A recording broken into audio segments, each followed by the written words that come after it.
Hey there. My name is Elizabeth Alron, and I don't know if you know this, but the month of September is Ovarian Cancer Awareness Month, and I'm not keen on those kind of things, but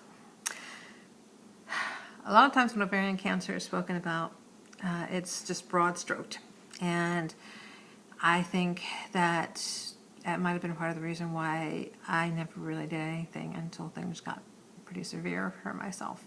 So I've been trying to make it a mission of mine to educate people on the symptoms. I know it's uncomfortable, but if you're a woman, or if you know a woman, you might want to at least just take a note of what I'm sharing with you, and then just tuck it away, and you could probably just forget about it, but then hopefully something will happen and it'll trigger something if there's a need. I've been giving out these cards that have ovarian cancer symptoms on it, and then on the other side are actually the tests you can ask your doctor for. For me, this is an important piece because even though I might have known that I was having a lot of the symptoms prior to diagnosis, I didn't know what to talk to my doctor about. And when I did talk to my doctor a few times about things, nothing was ever really said about ovarian cancer. So knowledge is a good thing to have. And basically what I am doing, and what I'm going to ask you to do, and I'd like you to please consider to do this, and if you're camera shy, I get it. Maybe just do this by hiding your face or just, putting a picture online of this. But I'm going to put this on a website, which if you can see down here, OVCA, which is the medical way of abbreviating ovarian cancer, symptoms.com. I'm going to put this where you can download it and print it out. And as you can see, it's got many of the symptoms of ovarian cancer. It also talks a little bit about how there are only 25,000 new cases of ovarian cancer each year. Because it's considered a silent killer, a lot of those 25,000 cases are probably women who are caught in late stage. And it's late stage because a lot of the symptoms are digestive in nature. So a lot of doctors, because it's only 25,000, do not even recognize it themselves.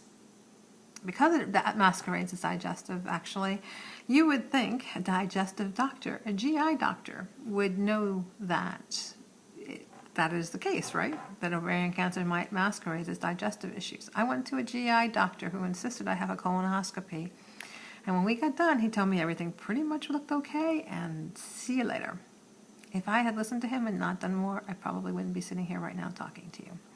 So, I am going to ask that you do, if you would, just take a picture and just put it up online, and just ask other people during the month of September to do the same thing. And let's just get the word out and let people realize what is ovarian cancer. It is considered a silent killer because of the nature of it. And if more people know what to look for and know what to ask the doctors for, there's a better chance that they'll be saved. Since dealing with this, I know of a woman who went to a doctor for a year. By the time she was diagnosed, she was in stage 4. So this is some serious stuff. And I'd rather use another word, but we'll go with stuff.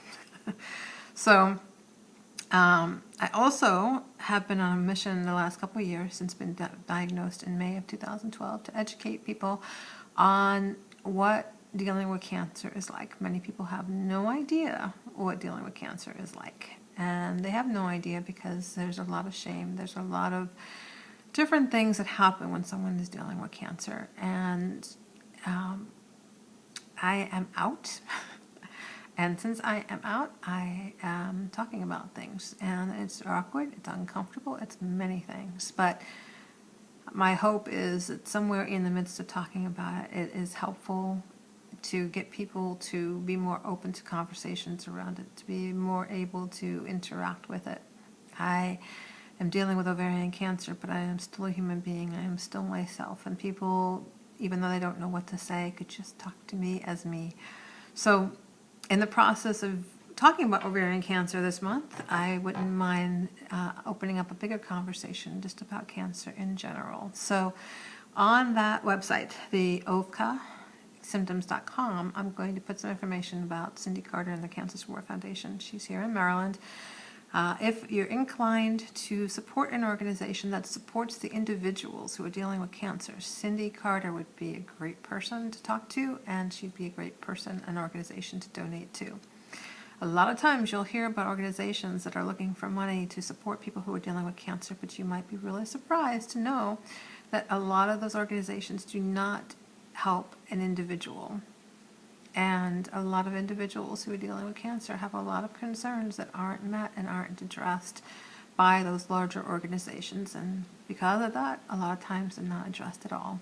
So relatetocancer.com is my blog, and I'm blogging pretty regularly, or at least I was, up until recently, because I decided to write a book instead. But I was blogging very regularly for about 2+ years, so you can see a lot of what I talk about. I welcome other people to share their stories if you want to guest blog. I am a little bit leery of saying all these things because I don't want people to make it seem like this is about me, because quite frankly, at this point, it's really not. But at the same time, I could see how people might think that. So, but I don't mind being a mouthpiece for other people and for a situation that seems very much needs to have more voices involved. And I won't just say it's just mine, because there are other people I know who speak up. So, but I did blog, I did do writing, I did do pictures, I did do videos, and there's a lot there. So, so once again, the website is going to be this one, ovcasymptoms.com. I'm going to have the symptoms, I'm going to have the tests you asked for, and I'm not sure what else will be there.